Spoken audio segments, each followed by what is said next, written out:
morning, Witness Sai. Happy Shivratri. Wish you the same to you, ma. I'm telling about why we celebrate the Mahashivaratri. So Shivaratri ఎలా జరుపుకుంటామా, ఎందుకు జరుపుకుంటామా, ఎలా జరుపుకుంటాము? Okay, చెప్పు. మహాశివరాత్రి అంటే శివుని గొప్ప రాత్రి అని అర్థం. ఇది పాల్గొన మాసంలో కృష్ణ పక్ష చతుర్దశి నాడు వస్తుంది. ఈ పవిత్ర రాత్రిని శివలింగానికి భూమిపై ఆవిర్భవించాడని నమ్ముతారు. శివపార్వతుల వివాహం జరిగిన శుభదనంగా దీనిని భక్తులు అత్యంత భక్తితో జరుపుకుంటారు.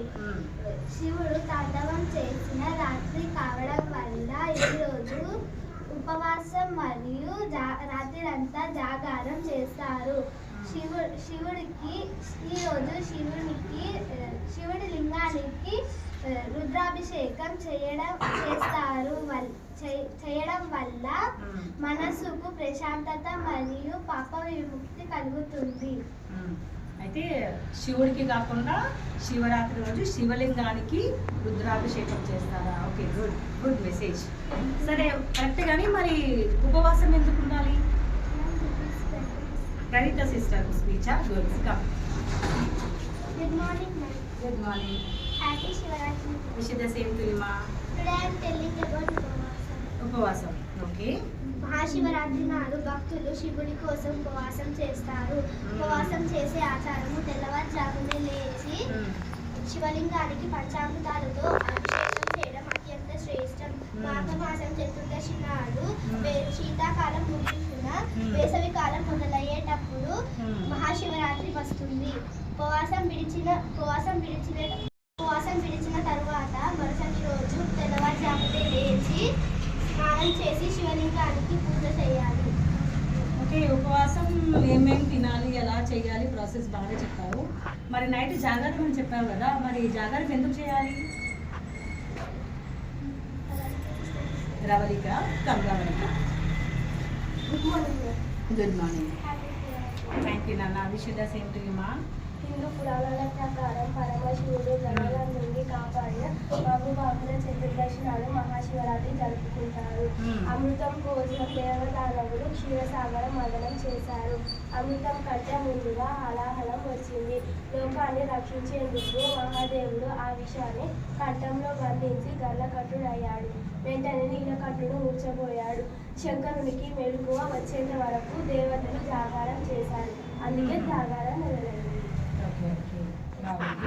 మరి ప్రతి దేవుడికి ఒక్కొక్క భక్తుడు ఉన్నారు కదా, మరి శివుడికి ప్రియమైన భక్తుడు ఎవరు?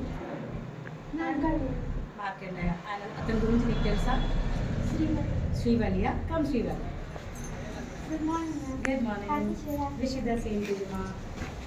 I'm telling about మార్కండేయుడు మృత్యుంజయ కుమారుడు, పరమశివ భక్తుడు. మార్కండేయుడికి 16 రీతి మృత్యుదండం ఉందని మునులు చెప్పారు.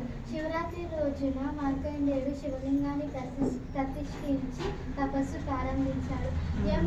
యముడు ప్రాణాలు తీయడానికి రాగా మార్కండేయుడు శివలింగాన్ని గట్టిగా కౌగిలించుకున్నాడు. శివుడు లింగం నుండి బయటికి వచ్చి యముడిని అడ్డుకొని మార్కండేయుడిని రక్షించాడు. శివుడు మార్కండేయునికి చిరంజీవిగా వరం ప్రసాదించాడు. శివరాత్రి రోజున ఉపవాసం జాగారం చేయడం వల్ల అకాలయ అని స్మరిస్తూ శివరాత్రిని భక్తితో జరుపుకోవాలి. Thank you. ఓకే, ఉపవాసం ఉన్నావా మరి మార్నింగ్ నుంచి తినకుండా? ఓకే, ఉన్నారా మీరు? ఉపవాసం ఉన్నారా?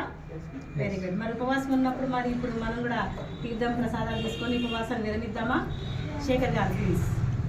మా పిల్లలు స్పీచ్ చాలా బాగా చెప్పారు.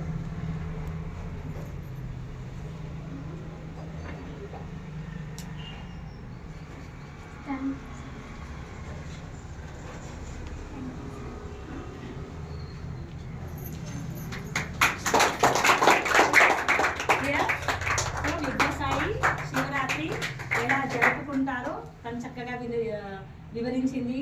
ప్రణీతనేమో ఉపవాసం ఎలా ఉండాలి, ఎలా చేయాలి, ఇక్కడ నిల్చోండి, అది చాలా చక్కగా వివరించింది. సో జాగారం ఎందుకు చేయాలి, ఎలా చేయాలి, దాని పద్ధతి రవళిక బాగా, అండ్ లాస్ట్కి మార్కండేయుడు శివుడికి ప్రియమైనటువంటి భక్తుడు. అతడు మృత్యుంజయుడు ఎలా అయ్యాడు, ఎవరు కాపాడారు, సో ఆ ప్రాసెస్ అంతా కూడా శ్రీవల్లి చాలా చక్కగా వివరించారు. So I wish you to all happy Shivaratri.